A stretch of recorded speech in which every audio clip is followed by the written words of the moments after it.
Lions roaring in the morning sun, searching for a longer day. People feeling like the light has just come.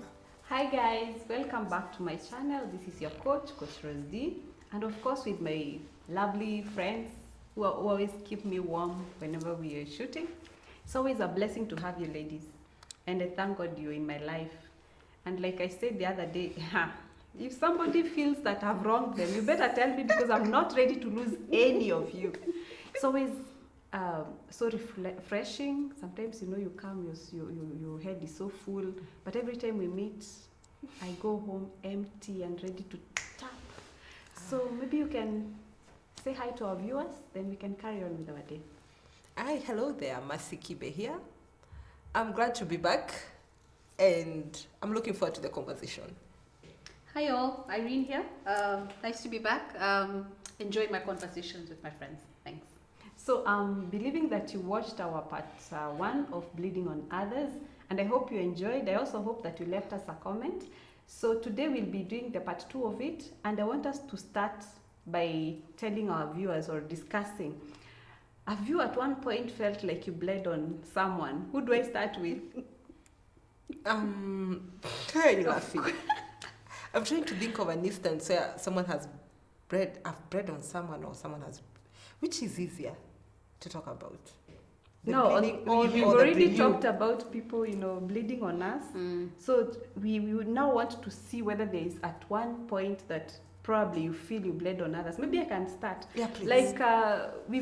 Like we discussed in our first episode, bleeding on others, the way we were brought up by our parents, we were watching what was happening, and most of the things we carried from them, we saw what was happening.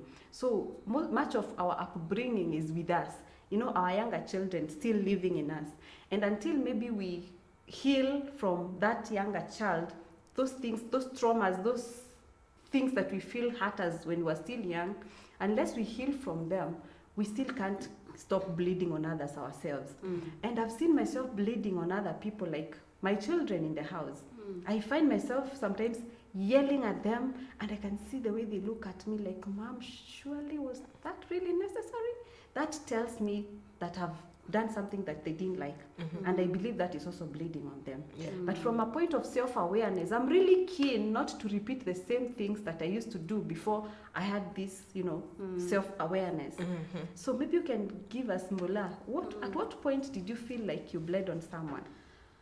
Wow. I think sometimes you find it's easier when you're telling people how they've been bleeding on you. Thank you. Thank you. And then when the mic is back on you, you're like, oh yeah, by the way, I've also been that person. I think for me, in terms of let's say self-disclosure, I think for me, I have bled on people because of a really bad relationship that I had.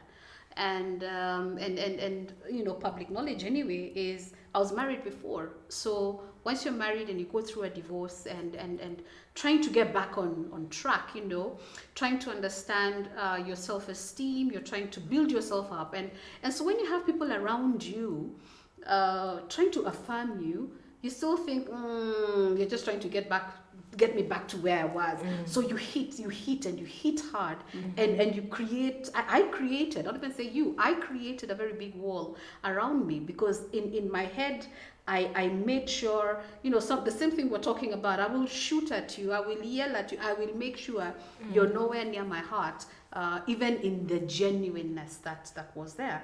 So again, getting to have self-awareness, just getting to understand that what happened, and you need to move on with your life. So now is when, getting to a point of picking myself up and saying, listen, this is bleeding on people who don't deserve this. Yeah. There are people who you're hurting, there are people who are genuine, and they really don't deserve this, and something just basic and similar, like having a really bad day in the office, and you go home and, and my daughter would do something, and that I'd snap, and she'd look at me and she'd think, okay, Msupai, so how, and like now I know, because again, these things happen, but because of that element of having self-awareness, I'm able to realize, hold on, this person doesn't deserve this. And one of the things I've learned is to apologize. And apologize, I'm sorry, I did this and that. And I've learned it's a very good process to go through. Because once you go through the element of you are bleeding, and now you know that you're healing, and yes, you have the scars, but you're healing. So anytime you get that urge of bleeding on people, because you know that you're bleeding on people, you stop yourself and you tell yourself they deserve more than this. It's not so you retreat, redo yourself, and come back afresh without having to hurt people. Wow, that is so beautiful. I'm loving where Mbula is coming from, because I think also part of us always, I think there's always a starting point as to where we start being bleeders, when we are bleeding on others and other people are bleeding on us. And the first time you asked me that, I was a bit hesitant, because I was trying to figure out in my head, have I done that? And I can relate also from the relations that we have had, or I have had also. I have found myself being hurt by people, and I feel entitled to hurt them back. Yes. I see now the concept. Yes. And I remember there was this relationship I was in, and I felt betrayed, I felt hurt. And as part of my mean healing mechanism, I started bleeding on the person. But it came to a point where I had to ask myself, wait a minute, Mercy. The more you go and you become this vile person, what does it make you feel? Because it leaves you empty. Yeah, true. It leaves you regretting the words you say. And words are very sensitive. And words once said and spoken, they cannot be taken back. Yeah, sure. And I realized that much as that person had hurt me, I had to come to a point and tell them, by the way, I know things went out of hand. I should not have handled it the way I did. And for that, I am sorry. Now, this is the bit about understanding that you are bred on other people. It calls you to come out of your pride. Yes. You swallow your ego. Oh, yes. Yes. Oh, yes. Understand that much as the other person was wrong, I don't have to keep on also standing on my position where I'm right. Yeah. By apologizing to you and forgiving you, it must first come from forgiving myself. Yeah, sure. It means I have sat myself down. I have had a meeting with my unresolved issues. I have put ABC in place, and I've said, you know what, Mercy, that was stupid of you. I forgive me for being that stupid and for allowing these people to trample on me. But now I'm going out and saying, I'm forgiving you, not necessarily because I want you to forgive me, but because I want to heal. Yeah.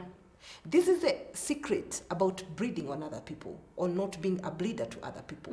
When you forgive other people, you're not losing anything. In any case, you're making peace with yourself. Because you're picking your power back. Yes, true, thank you. that's That is the true. word. You're picking your And I power always tell people, how you gain more power is by giving it away. Exactly. Yes. If you have been a toxic person in my life, if you have already abused me, and I come and look you in the face and I tell you, Rosdi, I forgive you. You have hurt me. It doesn't mean I condone what you did, but it was wrong, but I forgive you. It will leave you in a place whereby you'll be feeling uncomfortable with yourself. I'll be at a freedom place. Yes. Yes. I So, agree with you. yes, so that is the dynamics of bleeding on others and being bred on others, because we can go two-way Yeah. because of what we have experienced. But how you choose to deal with it is what now brings Yeah. in the closure to what you're going through. Yeah. Have you seen there's some people who are really, should I say toxic? Because sometimes some know very well that they are bleeding on other people, but they will not go that extra mile like Mercy has told us to even realize that, yes, I am bleeding on other people and I need to forgive myself so that at least I release, this person and take my power back. Have you seen there are people who will not even be remorseful when they go about bleeding on others? It's like they are used to it. It's their daily life. It's their way of life. That's true. They just go doing it without mercy, without, they don't fear. I think, I know Mbula is waiting to get this, but I think it's kind of, they have created a cocoon or a shell, such that, zone. not even a comfort zone, it's like a barricade, Yes. a protection. As in, if you break this, I don't know what I'll be without this. Exactly. This is what Exactly. makes me. Yes. So if I lose this, then I do not become anyone. The strength of you losing yourself from being a bleeder is first you have to shatter yourself down. I agree. Now, once you're broken and you've read the pieces, now start picking up and start rebuilding yourself afresh. And I think for you to get to that point, it's by learning it the hard way. Someone will come bleed on you so hardly Absolutely. until you sit down and you have now to retreat and say, Yeah. so this is what people have been feeling when I was doing this on them. Mm-hmm. So it is Yeah, very that's necessary to keep evaluating ourselves, to know where we are, so that we don't, go about bleeding on other people. By the way, do you think bleeding on other people is genetic? Do you think probably we picked it from where we are coming from? Are we carrying it in our genes?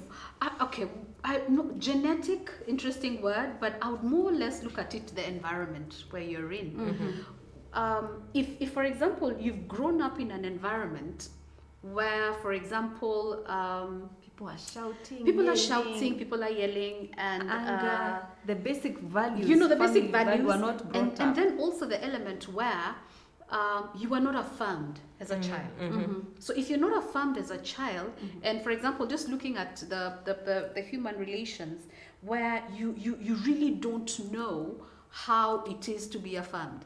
So if someone affirms you, you almost think there's a sinister motive behind it. So at the end of the day, the environment that you grew up in and the one that you continue to basically enable perpetuates that kind of behavior. So for example, if you grew up and your parents were always yelling and screaming, you know no better. Really, you know no better. Yeah. However, that is the norm. That's the norm. So, but you see, the question now is, as a person, are you going to wake up every day assuming that this is what life is about? Yeah. And you see everybody else around you is Someone different. else is different. So why is it that you have to tell yourself, because like what Mercy said last time, just because we are like this is how I'm going to be? When will you ever get to a point and realize the reality And you that need to be people authentic. can actually live a good life? Yeah. You don't need to go vilifying everybody. For example, if you're in a WhatsApp group and you post something, this is very, very personal, I must say. I posted something, for example, in a particular WhatsApp group that I'm in, and someone just vilified the comment, and I'm thinking, this ain't personal, man. This is just a simple comment. But the person goes on and on and on, and I'm thinking, dude, what is? So this is someone who is basically coming out like you. It's like, why are you doing this to me? You don't know the person, you've never met the person, but the person is just feeling whatever you have said. It's poking. It was that You're poking trigger. holes. It's triggering something that so I don't that want to means deal then, with. like you said, the person's environment is so negative. So everything that they see from anybody, especially someone who brings out something that they are related to, it's like you're being personal on them. And that's where the self-awareness element is so critical. I almost feel like self-awareness should be like a statutory thing for every human being. It It's a should must. be in the Yeah. syllabus. Let's start Exactly. there. Like when we bring our kids to school, there should be a syllabus. From the time they get to play group, there's something they're taught about. There's something for them. Yes. Lower primary, Yes. upper primary, Yes. there's something for each. And by the time they're getting to campus or they're coming out here, they're fully aware of themselves. Yes, and we I can agree. now prevent the bleeding because Yeah. people will have healed. Exactly. People will exactly. be ready to face the world without Yes. so much, I hear you. internal fights with themselves. Yes. And like you said, what is in the inside is what comes out. Yes. Absolutely. How we treat ourselves, it mirrors on how you're treating others. Yes. Oh yes. So you find someone bleeding on you or always saying words that, they are not going down well with you. Yeah. It's because that is how they speak to themselves. And do you know, by That the verbal way, diarrhea you talked about. yeah, and that's where I'm coming. Do you know, by the way, there are people who glory in it. Yes. There are people who take pride Yes. in being toxic, Yeah. in being vile. There are people who think, I don't care. This is what I'm made of. Yeah. You got to feel this. When I come in, this is the attitude that I carry. I don't care what people think of me. Exactly. There is actually that. I don't care what people think about me. A very bad assumption of things. And you just keep on becoming that person and feeding that person. And people then again also, we start also facilitating you by feeding you that nature and giving an excuse. That's Mbula, that's D, that's Kibe. And it just becomes that. And that's how you end up being just a toxic bleeder or a chronic bleeder who never heals. I hear you. And your work is just to create wounds. Just as Like you a tanker. Yeah. Whatever you find, you destroy. You cannot have any solid relationship. That's That's true. That's that's true. what tankers That's do. true. Yeah. You cannot hold on to a relationship, you cannot hold a conversation, you cannot communicate. And then you become a loner, and then you start bringing out that introvert thing. So that is interesting. Yeah, it's Yes, true. It's actually true. Yeah. So as we wind up, I would want us to tell our viewers, how do we help somebody who is always bleeding on others? You know, you've heard even from where your environments, either at home, in churches, at your workplace, or wherever environment that is around you. You've heard people say, this person is always, negative. When you talk to them, they just look at things from the other side. They are always bleeding. You even see it yourself. They're always bleeding on others through their words, through their actions. From a counseling or a psychology point of view, how would you help this person? How would you advise these people to, what action would you want them to take? Now, when it comes to helping someone in any situation, now It has to start with them. it has to, thank you.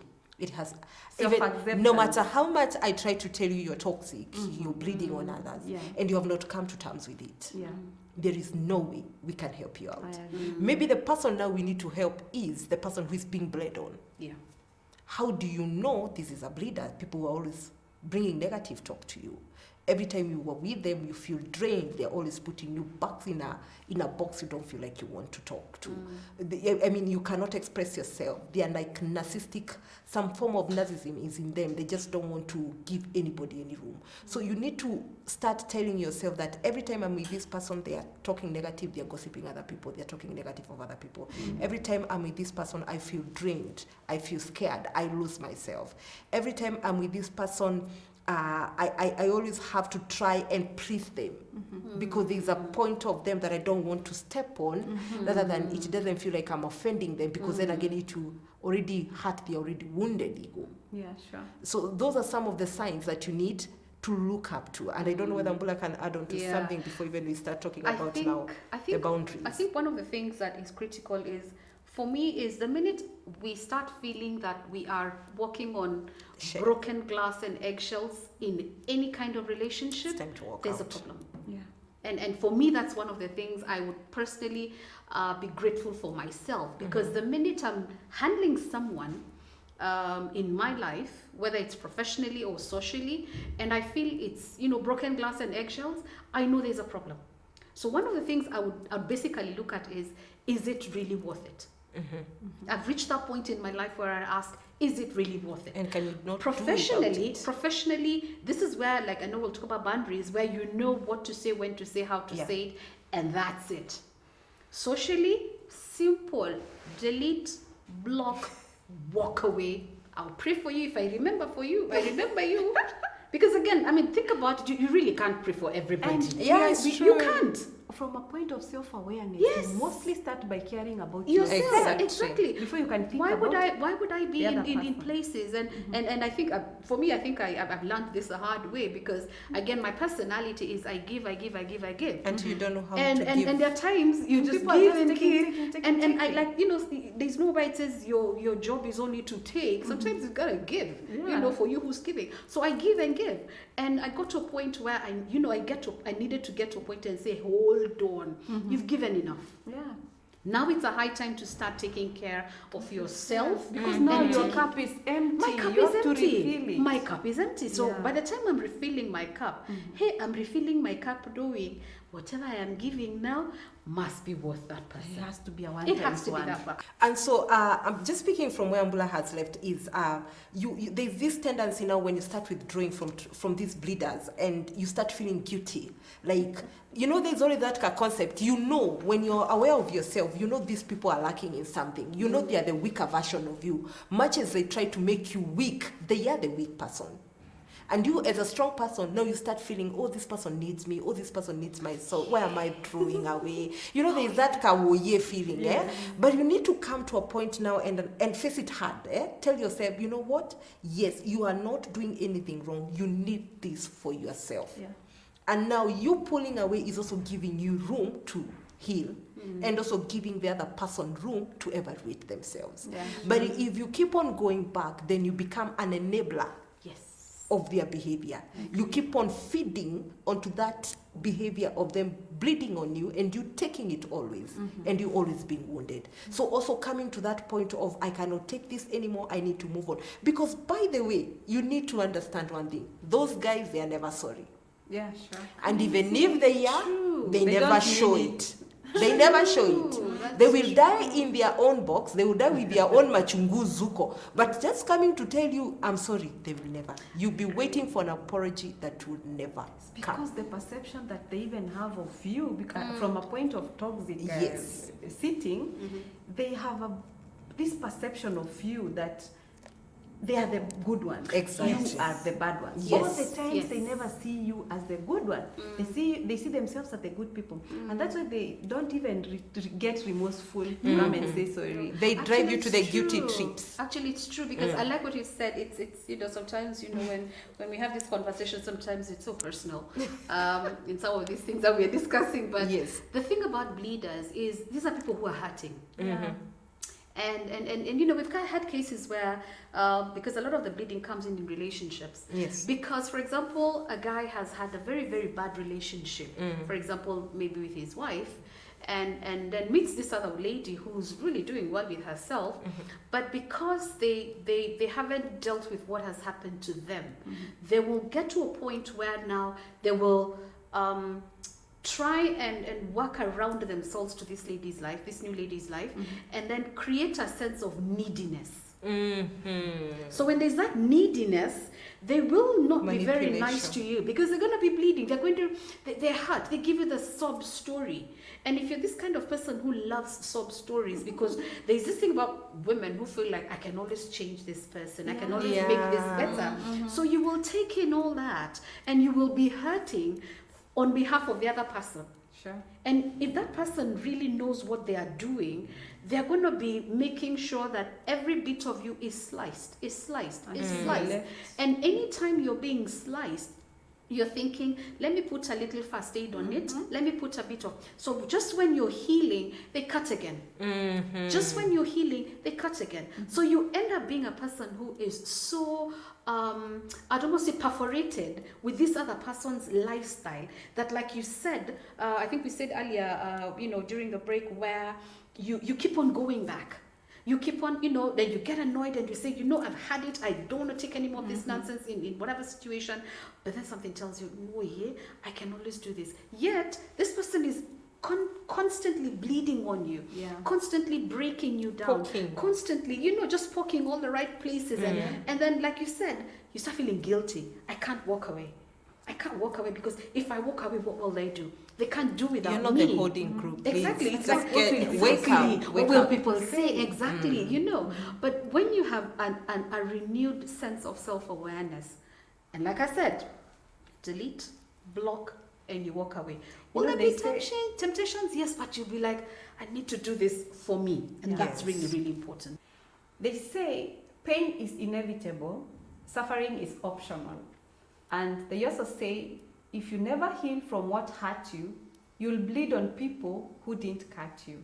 That will be our parting shot. And thank you so much for having us. It's been real, girls. It has been. Doing great. Until next time, bye-bye. Bye. Savannah.